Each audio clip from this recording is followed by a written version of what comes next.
Microphone check. Let's get this party started, why don't we?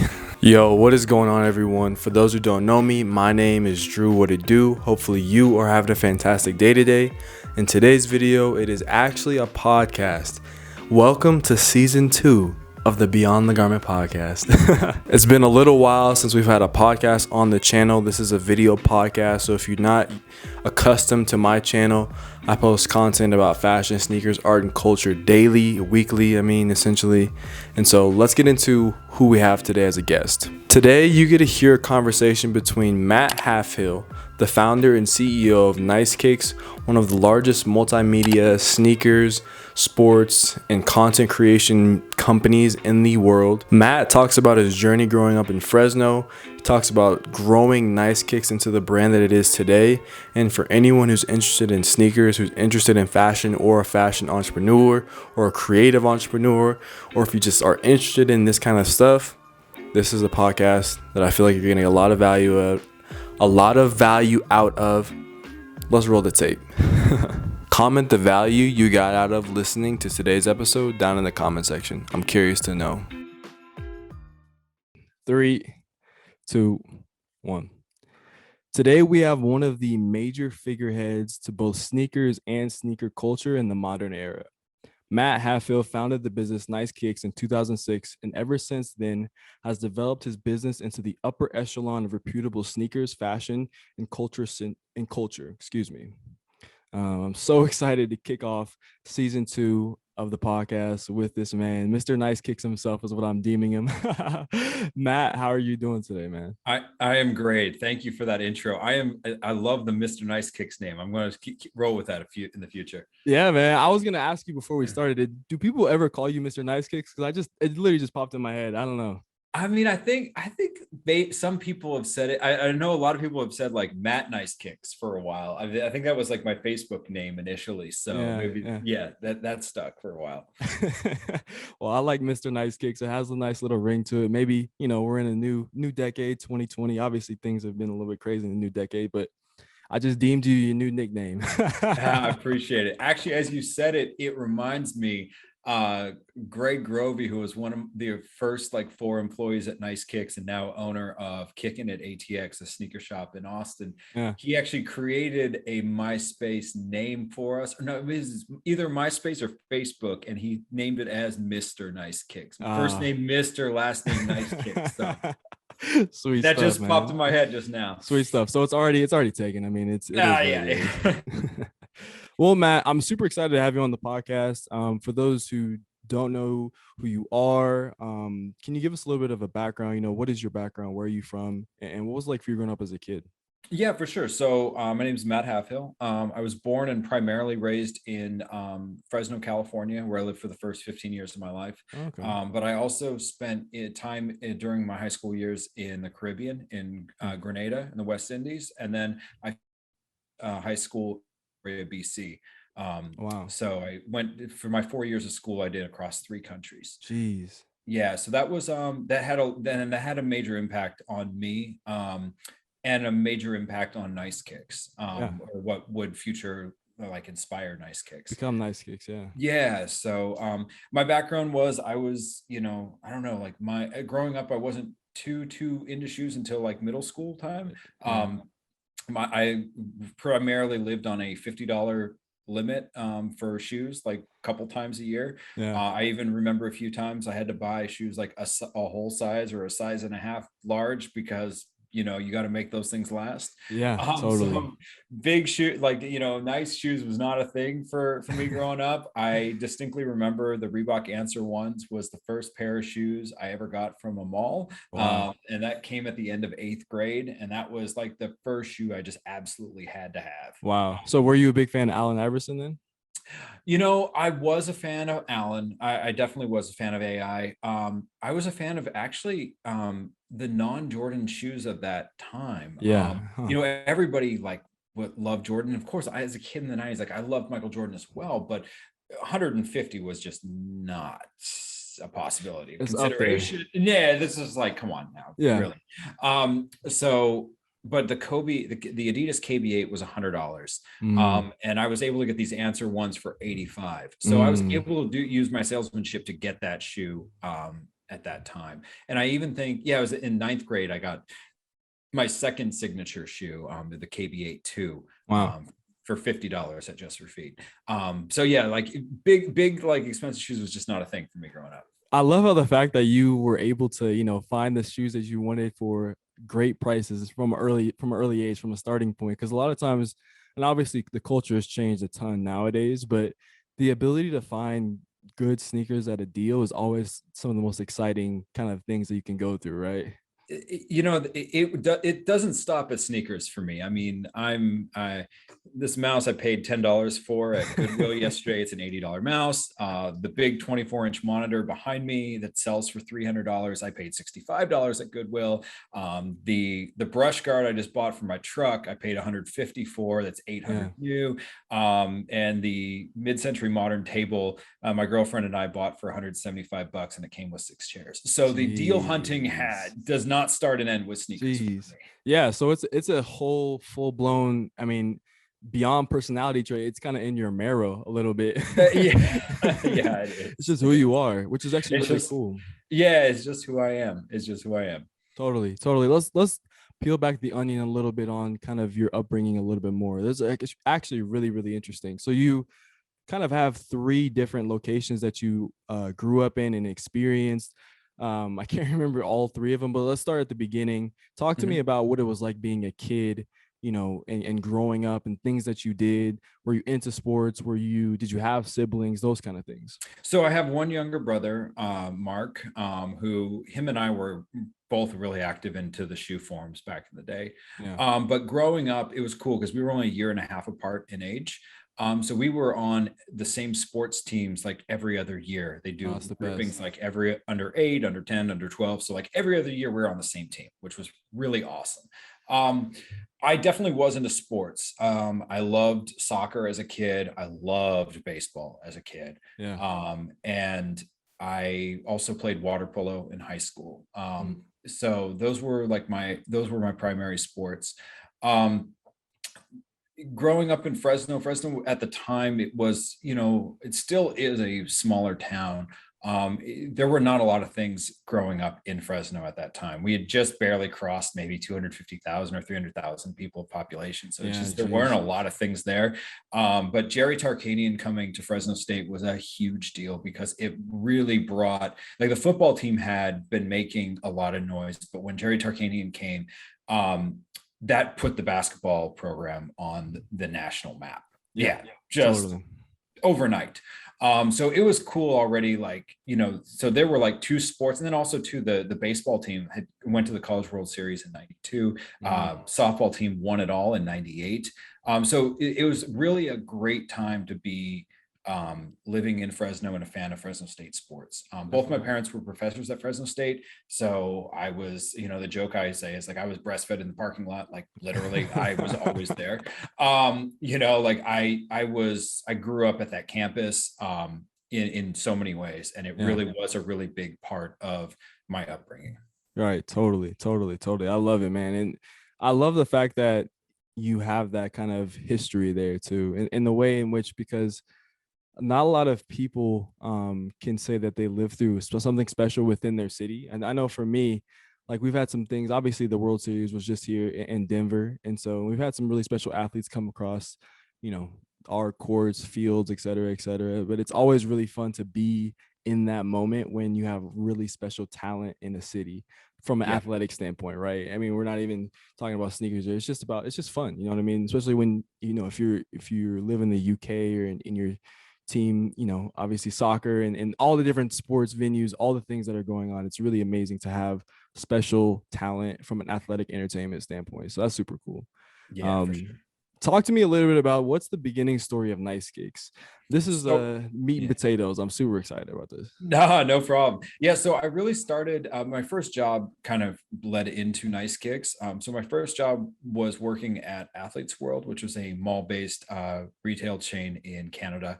Mm. And I worked as a commission sales guy there, employee 8517. And I started buying shoes that were on clearance and then selling them on eBay.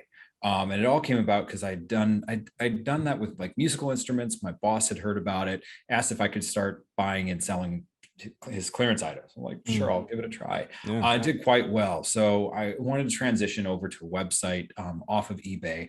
Right before I finished high school, I gave my mom $8 to use her credit card so I could buy nicekicks.com, the domain name. Yep. And I built the website that summer. Flash forward a couple of years later. So I started buying and selling e-commerce wise in the early days, but then I went to blog, and that's really where I think like for me, there was like a new beginning, new birth, really the era that most people know nicekicks as is in 06. And I started really, December of 2005, I started building a WordPress site on another domain. And then I went live fully in April of 06. And it was just a blog about shoes. And that was what I wanted. At the time, like I had actually lived only a couple of miles from Kevin Ma of Hypebeast. Like we didn't know it at the time. But the summer of 05 is when I first discovered Hypebeast. That's when, and I didn't know he lived like right down the road from me, in Vancouver. But that I loved his site. I loved David Fisher's site, High Snobiety, which I think was still highsnobiety.blogspot.com.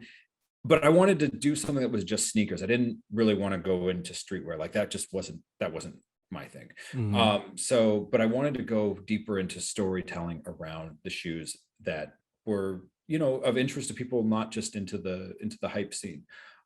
So I thought like, well, look, if there's a website about the culture and around streetwear and a little bit of sneakers, there should probably be one just about sneakers only. So that was the idea for it. And yeah, we launched April of 06, and I can't believe we just like passed the 15-year mark this year. So I've been going quite a while at it. And it's all kind of been a blur really in a lot of ways. Like, it's 15 years, it's just flashed by. Really. Yeah. The hardest question I'm going to try to ask you is, what does it feel like to build something, starting with, just a simple website that you initially started with to the entire, global business that you're currently, running. I mean, it's just kind of hard to, like, 15 years is a super long time, but it's kind of hard for any person to really think about it like that. How do you think about it? I mean, I just did an interview recently about the importance of needing to take a step back, take a look back and take inventory of what you've done. Cause I have not done that enough in my life. I will admit that. It's incredible. Like like I am speechless at times when I look at it. It really hit me when I was in China and somebody had mentioned to a group of kids like that, oh, that's the guy who started Nicekicks. And, he tells the kids in Mandarin, and their faces just like light up, their mouths drop. And then one of them grabs their phone and holds it up to me to show me that they're following us on Instagram. And which, they're using a VPN to do this. And I'm like, it just like in that moment, it hit me. I'm like, holy crap. Like I'm around the globe right now.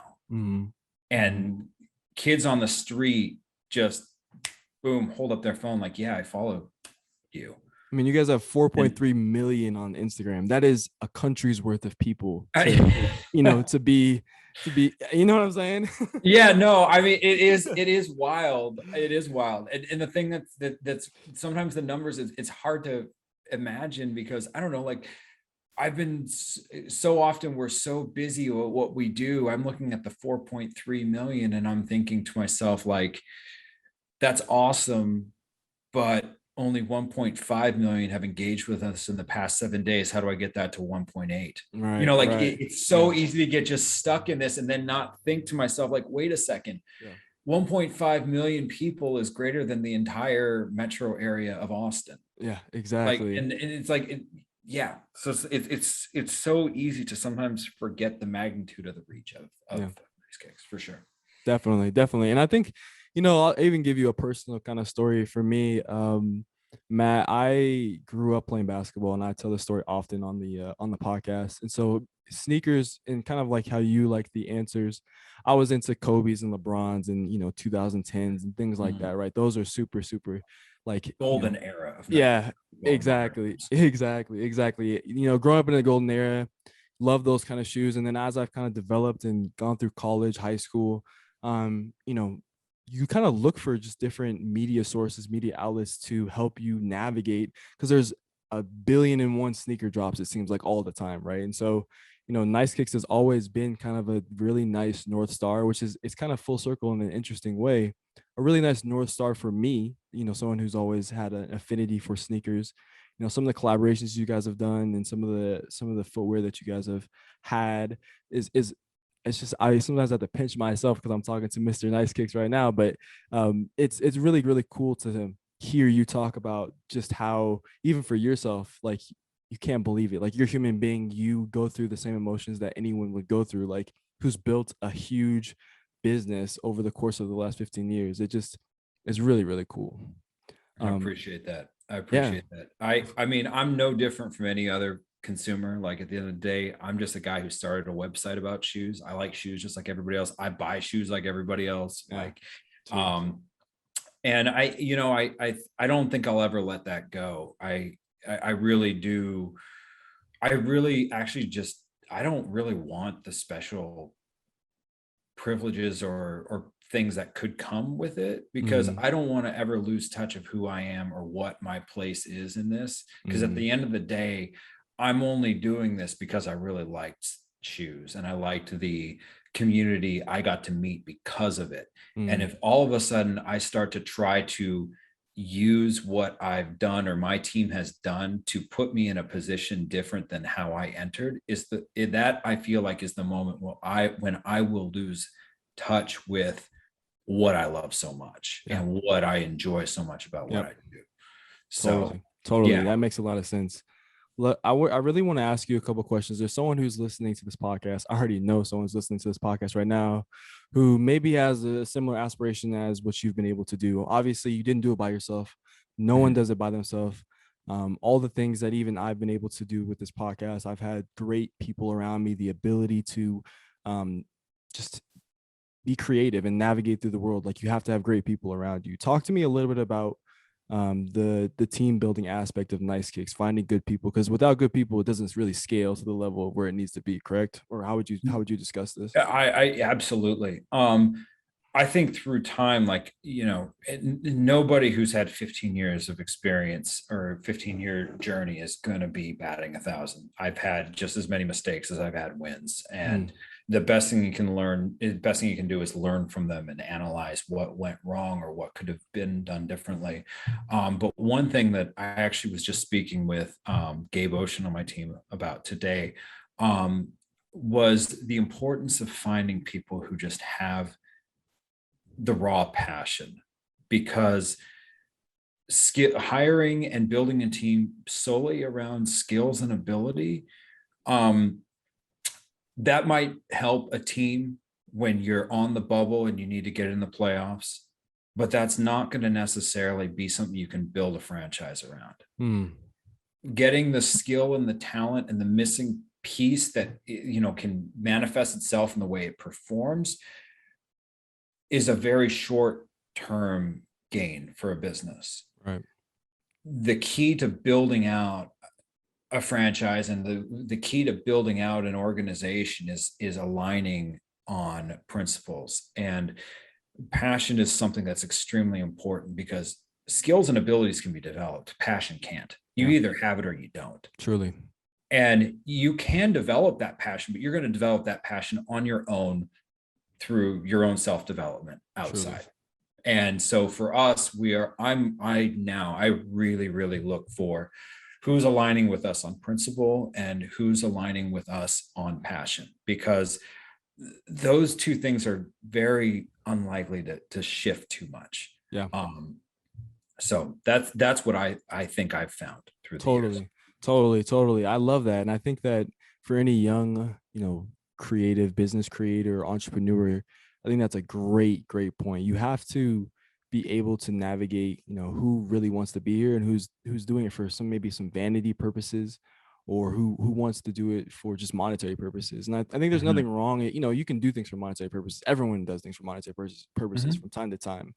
But when we're talking about, Nicekicks, Matt Halfhill, we're talking about some of the best in the world, the highest performers. And so you have to have a deep passion for it. Just like I love how you use sports analogies, because, in order to be at the level of a professional athlete, you can really, you can be very talented, but a lot of the even ultra talented guys, it only takes them so far. They have to have the drive and determination to, put the time in to overcome, doubt in their mind, overcome naysayers, overcome all these other factors to really reach, upper echelon greatness, as like I mentioned in today's intro. So really cool. What else, man? I there's something else I want to try to dig out of you. Like what other factors do you think has helped you just in 15 years? Can you point to anything else? Is it just been being consistent over the time? You said you made mistakes. You said that it wasn't the, perfect. You weren't batting 1,000, you know what I mean? So, what were some of the mistakes you made and some of the things that, were big mistakes that you never want to make again and you learn from them, and or maybe some things that you should have done earlier? Like give us that kind of insight if it's possible. So I think some of my biggest mistakes, I'll start with most recent and go backwards. Sure. One of the biggest changes in my life came from actually taking my health seriously. I weighed about 140 pounds heavier than I do now. You look great. Just a couple years ago. Thank you. I let a lot of things slide during that time too.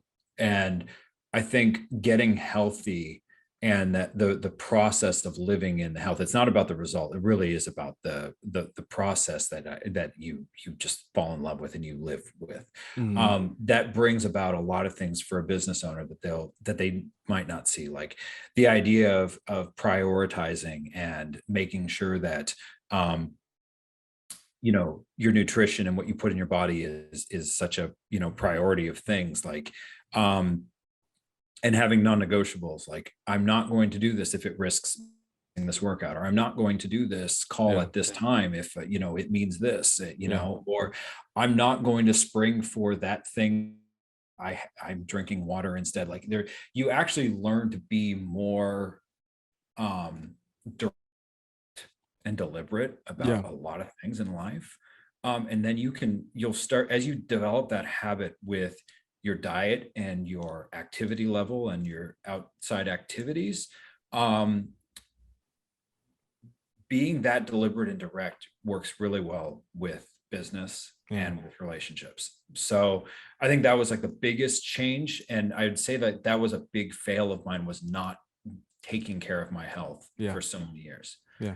Other mistakes I've made, I would say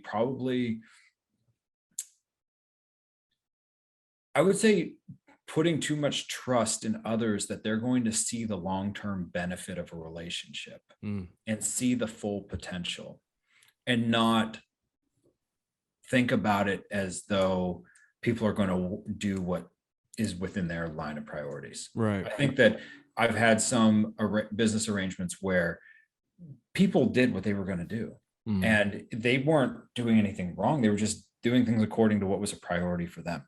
Right. And understanding and trying to get a better grasp of what people might be after when they're working with you, and you being honest with yourself about what you want from it. And also just, you have to know, like, not everybody's going to do the right thing. Even if they see it, what's in front of them, they might not know that. And based on their level of priorities, that might not be what they want. So Totally.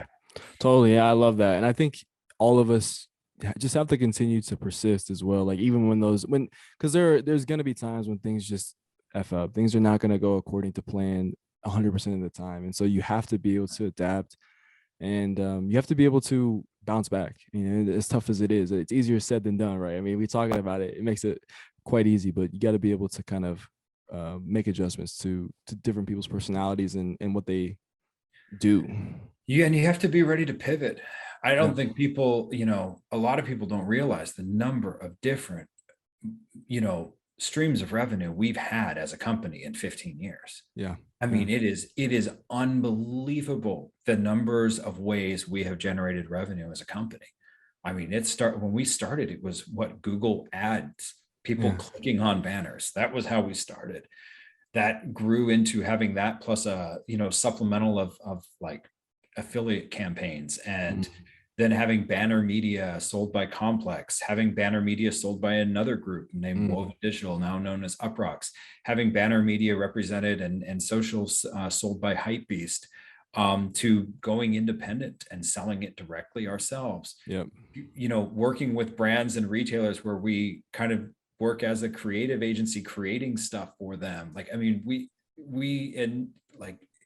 it's wild when I think back of all the different ways our company has changed. And I think something that's really important is that to not be so married to the plan, but be ready to adjust if you need to. Yeah, I love that. I'm learning that myself right now. So I have a little business that I started last year, and there's a lot of things that I've had to adjust to, whether it be our focus is to be as sustainable as possible, and finding manufacturers at times can be tough, and finding different streams of revenue also is tough. That's why we have the podcast to help monetize that as well. And I started a personal YouTube channel to help document and monetize that. And so that's where we're at right now. And I can totally see how in 15 years, just everything changes. Technology changes, audiences change, whatever the leading marketing tactic was in 2008 is not the same in 2021. There's just no way.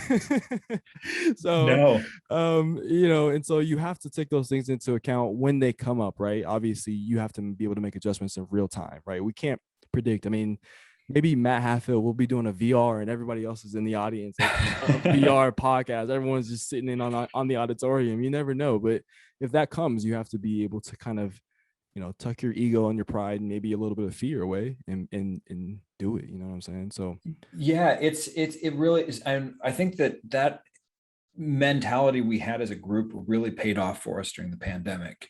We had the most incredible change in our business. Like in year 15, we had our best one ever. Wow. We had just an incredible turn when the world kind of took a different turn with the pandemic and everything shut down. That was our time to reflect and analyze, what are we the best at? What are we really good at? And what do we do exceptionally well that people are not getting elsewhere? And let's do more and more and more of that.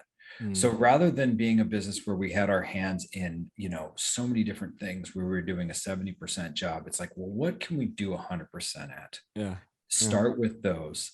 And as we did that, we found our voice on social that we really was ours. And we developed that, and we took that, we brought that to Twitter. We had other experiments that started in as late as June that have now quickly become like our number 2 revenue stream as a company and profitability.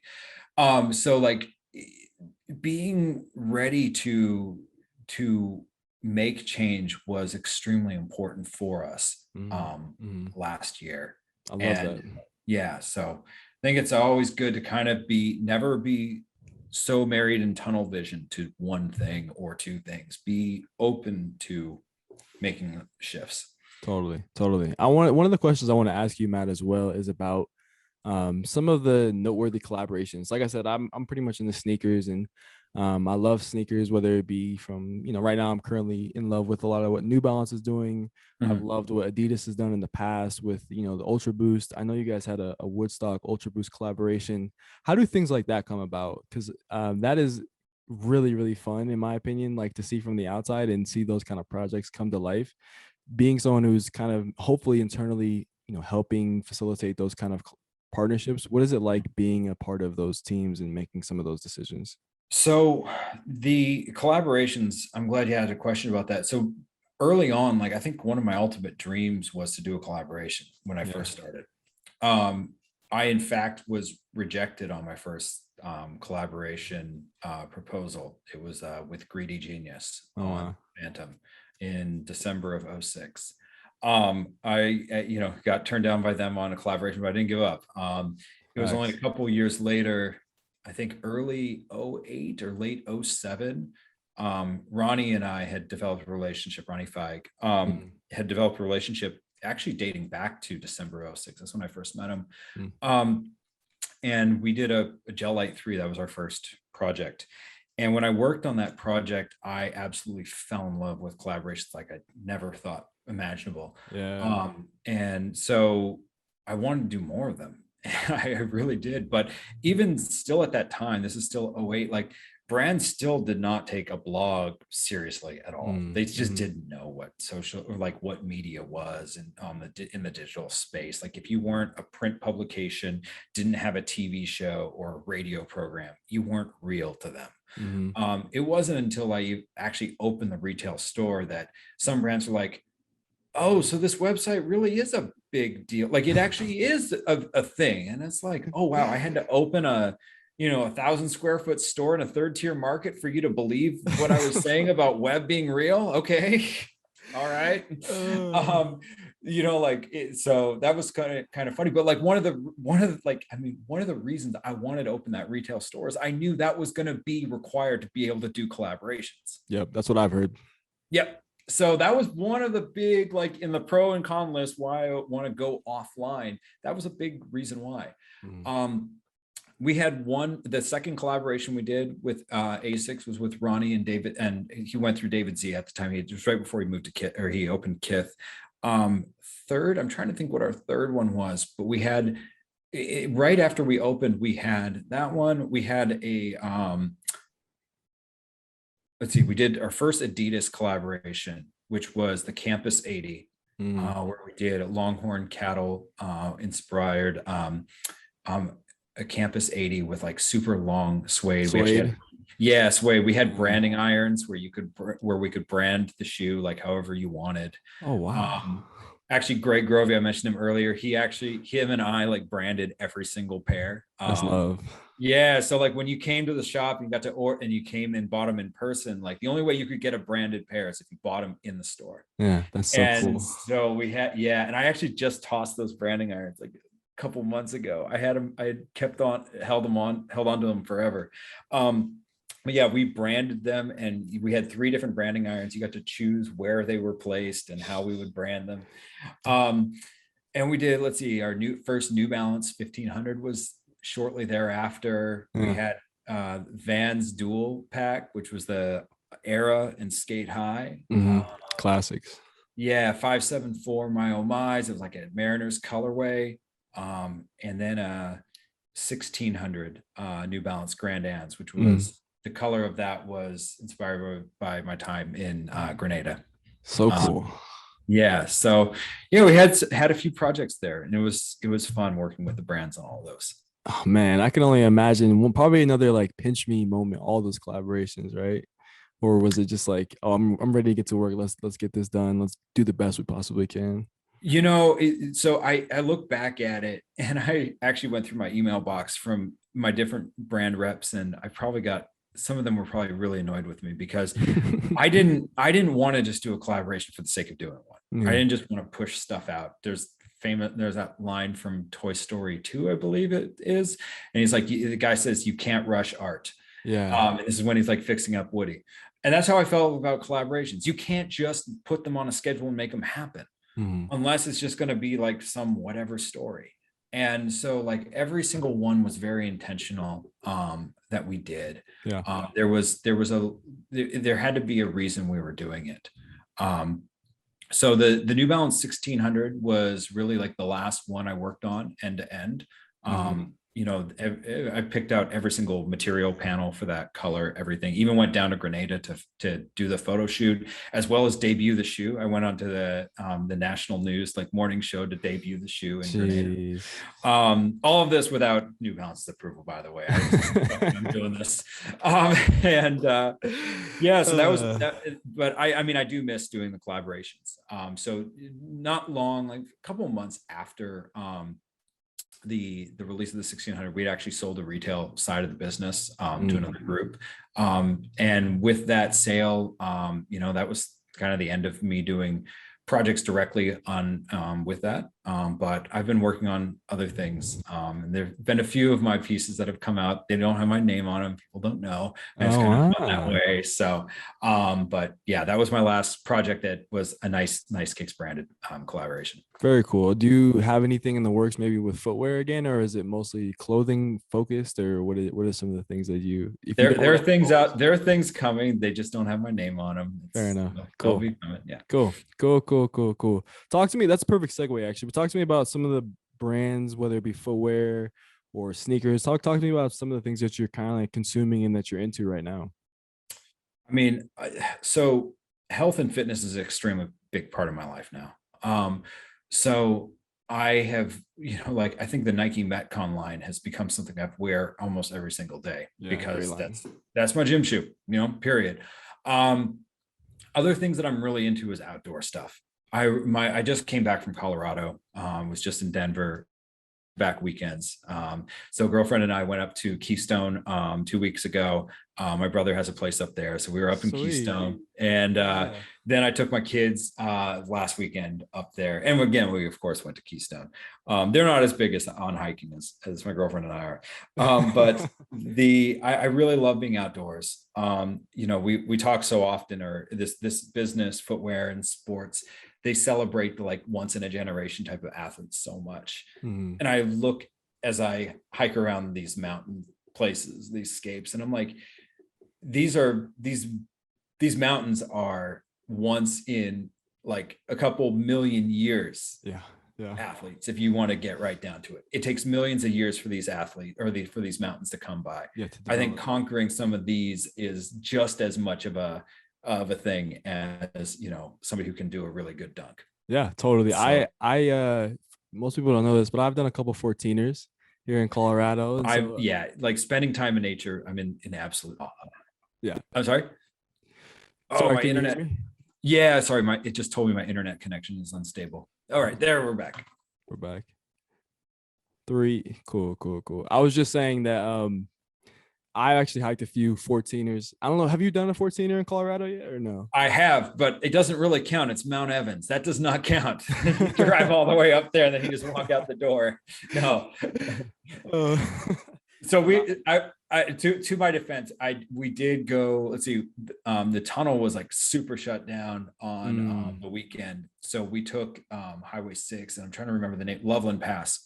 So I took the kids and I got up and we went up to the top of the mountain that's right there at Loveland Pass. I don't know. I think that one gets close to 13. Okay. But I had my 9-year-old daughter on my back all the way up. So I think that should count as a 14er. That should count as a 14er. Every time I see a dad or something like that carrying another person while hiking, I'm like, the amount of strength, like I'm struggling myself just getting up, no oxygen, you know what I'm saying? Like, man, the breathing is like, I don't think people understand just what it's like, how deep you have to breathe to get the oxygen to be able to do that. Yeah. Truly. I love it, man. I love it. So a lot of stuff in the fitness realm right now for you. Talk to me a little bit about, what are your thoughts on sneaker culture? I think a lot of people, how do I want to frame this? So a lot of people have mixed feelings on what sneaker culture is, what sneaker culture has become. A lot of times with, they're talking about the Nike sneakers app, or they're talking about just how different drops are done. They're talking about backdooring. They're talking about all these things within sneakers. Right. What is your kind of opinion on sneaker culture? I listed some negative things. There's obviously positive things like community, and et cetera, all the things that really are at the core of what sneaker culture is about. Right. But talk to me what you think about sneaker culture. So I think that there's been a few branding moves that have happened. And something I have learned, and this dates back to my love of George Orwell in 1984, is the power of words. And something that I remember at a time, and this dates back to 2013, the word sneakerhead started being used in mainstream media by something that weren't sneakerheads, quite frankly.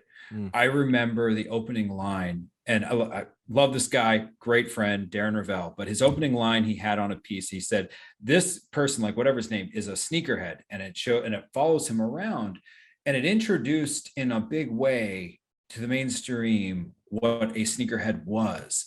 And it followed a kid that was going to SneakerCon, buying and selling shoes. And like, it was really, and it was crazy because the impact of that piece, since that was like one of the first ones, sneakerheads were often referred to or shown in media as people who were buying and selling shoes. And I'm like, that's not what a sneakerhead is. And, you know, I'm not gatekeeping here. I'm not saying like I'm the one to say what a sneakerhead is, but like, I remember we used the term when we like, what's it called? We're explaining what Nicekicks was to a lot of people in the beginning.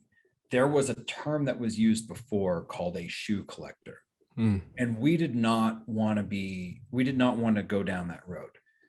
We saw Soul Collector and shoe as the shoe collector website. The idea of people who put shoes on a table, they have a display, they have a collection, like you would stamps, baseball cards, other things of the like, where people are buying and selling and trading collections. We always identified and adopted the phrase sneakerhead as, like the name suggests, like sneakers are on your brain, that you are thinking about shoes throughout all different times, and that they are something that are top of mind for you.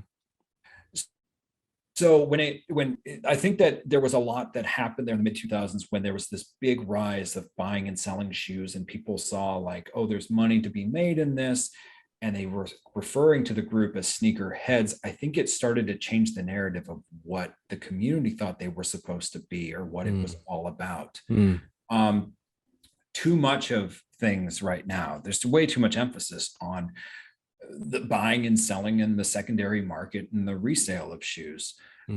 I think as evident of that is we just recently did a poll on Nicekicks, where instead of us like throwing out there what we thought were the best shoes of the year so far, we let the people speak. We created a bracket. We had all these different shoes on there, and people have voted, and it looks like the Trophy Room 1 is going to win as like the best shoe of the year. I saw that actually. And I was just like, I actually had to post something on my personal one when I saw the Amamanier 3 get displaced by the Trophy Room. I'm like, whoa, wait a second here. Like, am I missing something? And I started to think about it more and more and more. And I started looking at the polling results of a lot of the other shoes. And in many instances, it was what shoe resells for more is what got more votes. Yep. And I'm like, well, hold on a second here. Wait a second.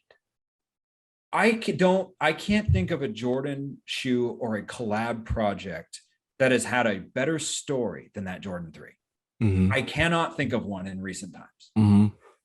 Not only was the story fantastic, the shoe was phenomenal. The material was unbelievable. Chef's kiss, beautiful. Chef's kiss, right? But then on top of all of that, James Whitner and his team did, without question, one of the best releases of a shoe that we've ever seen. Truly. And you contrast that, and this is nothing against Marcus and Trophy Room, but it's no secret that release did not go the way that I think a lot of people thought would be, to be fair. Yep. I don't think a lot of people thought that it was handled properly. And if you ask people about Trophy Room and the Trophy Room 1, I bet you probably 99 out of 100 people are going to talk about the release and the resale price and the blue laces, and not about the actual story behind the shoe.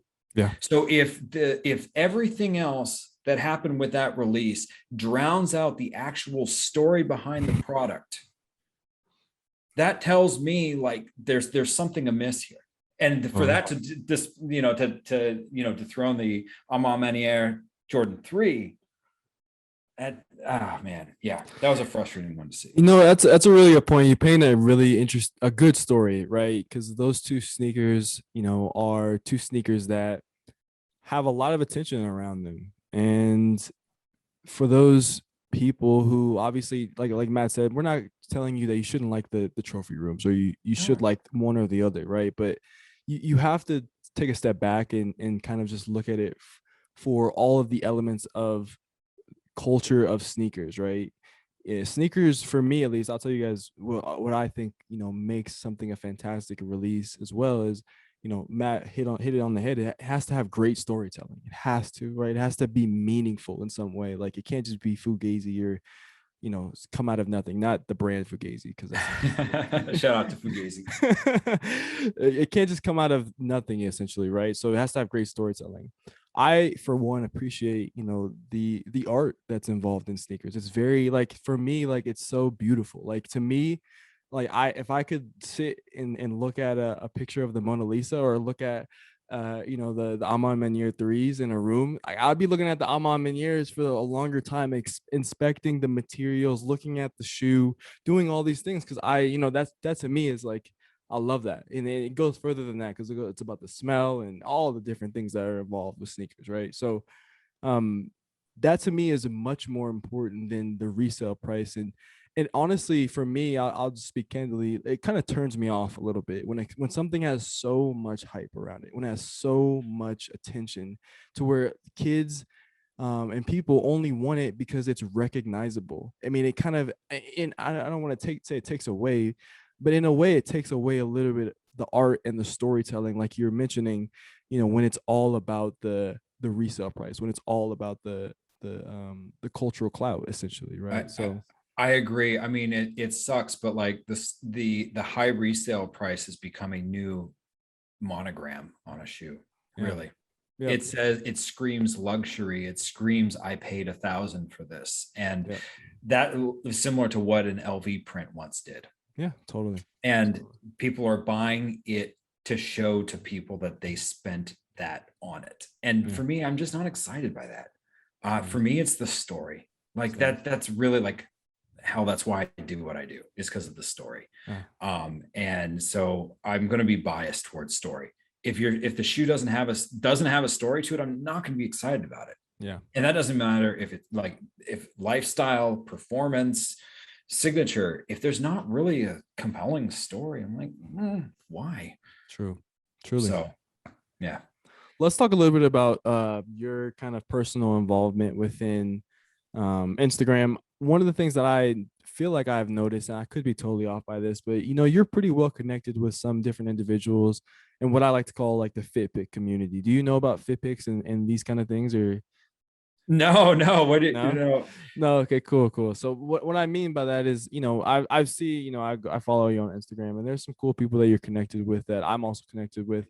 And for those who don't know about Fitpics, essentially it's kind of similar to sneaker culture and sneakers in a way in which people just love to talk and communicate and be a part of a community that is interested in different outfits, right? Obviously sneakers is a part of it, because sneakers, obviously everyone has either a pair of sneakers, or maybe it's a boot or a loafer or something like that. But it's always really cool, because I know you follow some people. I can't remember the exact people right now. Yeah, but I know you follow some people that are really. Now I get the idea of what you're talking about here. Yes, no, yeah. I definitely do follow quite a few Fitpic accounts there. Yeah, cool. Yeah, definitely. What is that, a conscious decision, or are you just following things that you enjoy, or just people that you kind of interested in, or connections, really? People that, I find that I enjoy. I often come across Instagram pages, and what often earns the follow is when I start to see something of interest to me, and it's never one photo, it's a couple of them. It's almost like I can see a little bit of a story that's being woven between the posts. Yeah. And that's what catches my attention. I like stories. I like things that are deliberate. And when I can see that people have put that level of thought and detail into what they put out there, into what, not just what they wear, but how they present it. I mean, I think that's really inspiring. I like that. And I've, found that several of those people are actually pretty interesting folks as well. So that's what's drawn me into quite a number of accounts. Cool. I was just curious about that because I had seen you, and that's really cool. That's really, really cool, actually. I have last couple questions I want to ask you, Matt. You've been a fantastic guest. I want to thank you for taking the time. I know you have a super, super busy schedule, and I know just having you on the podcast will introduce a lot of new people to the podcast. So I just want to say thank you very much. No problem.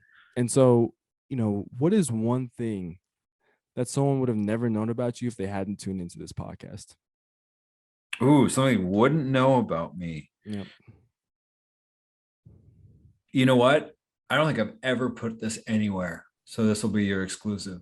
I think I've talked before my favorite sports to watch, favorite sports like baseball, and as a child, and I love watching hockey live. Oh my God, I love hockey. But my favorite sport to play is water polo. Oh wow, water polo. Yeah, that's my favorite sport to play. What is it required to play water?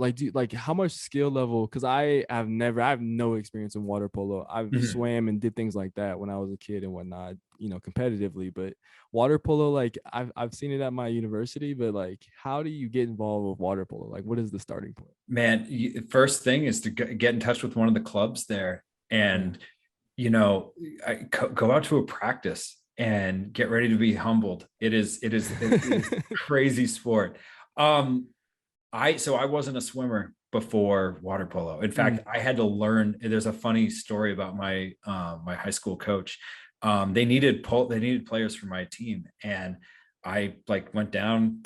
There were a few cute girls on the girls team. I was like, hey, I'm gonna show up here. The coach was so happy when he saw me walk through the gates one day. He's like, hell yeah, I got a big one. This is gonna be good. And then I jump in the pool. He's like, oh my God, he doesn't know how to swim.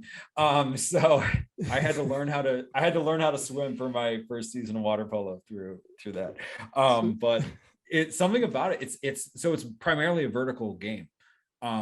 Yes, swimming matters a lot. Knowing the different strokes is extremely important for getting separation and whatnot.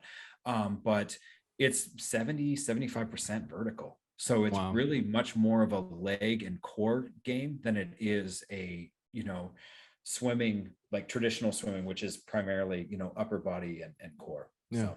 Very cool. Very cool. I'll definitely have to, my girlfriend, she swam and she loves swimming. So we've been, hitting the pool every once in a while. So I'll definitely have to try to watch a couple YouTube videos and learn my way into maybe a club or two and see what happens. Because you never know. Sometimes a passion just stumbles upon you. You never know.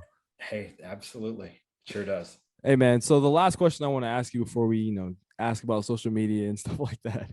What is one factor that you believe has led to your success at Nicekicks, man? Man, not giving up. There would have been so many times where I could have said this isn't what I came out for, or this isn't worth it, and gone a different way. I've had so many opportunities to quit and didn't take any of them. And I think that's why I'm still here, because I just won't. There have been a lot of times where things haven't gone my way for sure. But I knew that the ultimate way of prevailing was just not to quit and outlast. So yeah, I think that's that's a big reason of why I've had the success that I've had, or we've had the success as a team. To me, this is not at this point, I think it really hit me when I'd been 10 years in the business. I'm like, there's no turning back now. You are not leaving this business. And I think that's the reason why we're here still, and why we're pretty much always going to be. This wasn't a stepping stone career-wise. I decided long ago, this is where I'm at, and this is where I'm going to play, is in footwear and in sports and technology. So yeah, I think really just making that commitment that nothing's going to kill me, and choosing in that way, the thought, or the thought of quitting just isn't an option. Really, it's just not even a consideration now. That's the winner's mindset, in my opinion. I think there's someone who could be listening to this right now who, you're whatever you're going through. There's so many pursuits that you could be possibly thinking about or going through, and this is the final thought that you need for this podcast. Just don't give up. Don't give in. Right? There's so many reasons why you shouldn't give up, even though your mind or your parents or your friends or whoever might be telling you to give up. And that's for anybody, for literally anybody. Don't give up. Matt, it was a pleasure having you on, man. This might be the easiest kind of last question because it shouldn't be too hard to find Matt Halfhill, people. Where can people maybe connect with you a little bit more? And if you don't know about Nice Kicks, just look up Nice Kicks. I mean, as simple as that, right? For sure. Yeah. I mean, at Matt Halfhill on Instagram. I think I still have a Twitter account, although I haven't been on in forever. But yeah, at Matt Halfhill on Instagram for me personally, at nicekicks on everything. Go install the app. That's in the App Store or Google Play Store. Sign up for text notifications. If you get that pop up, that's a way you can stay in the loop. Cool. All right, man. Thank you again so much. Oh, I appreciate it. Isn't Matt just a fantastic guest? His story is really, really impressive. And the fact that I had an opportunity to sit down and talk with him and just chop it up, talk about sneakers a little bit, talk about how he's been able to progress through a changing marketing landscape as it pertains to fashion and culture and sneakers is really, really interesting. He's been doing this for a long time. And he's been a sneakerhead for a long time, and he's been into sneakers for a long time. So having him on was a great debut for the Beyond the Garment podcast for season 2. I think for me, the biggest takeaway I have from doing this podcast, this episode specifically, and listening to Matt once again is just continue on the path that you're on. You know what I mean? Don't allow fear, failure, discouragement, or anything like that to prevent you from chasing after what you want. And for Matt, I feel like he's made mistakes. We've all made mistakes in our past. We've all done things that if we knew better, we would do better. And so when things come up in your situation, whatever they are, whether you make a mistake or whether you could have maybe made a better decision, understand, learn from what you made a poor decision on, and then move forward and try to do your best to rectify that situation. That's what I'm going to take from it. That's what I'm going to continue to do with this YouTube channel, with the podcast, with my brand, et cetera, et cetera. I would be curious to know what you got out of it. Thank you guys for listening to today's podcast episode of the Beyond the Garment podcast. I'll see you guys next week, whether it be a video podcast or not. I'll let you know. But we're on Apple, Spotify, Google, Amazon, everywhere. We're everywhere, man. So just Google Beyond the Garment podcast and you'll find us. Hopefully you have a wonderful rest of your day. We'll see you next time. Peace.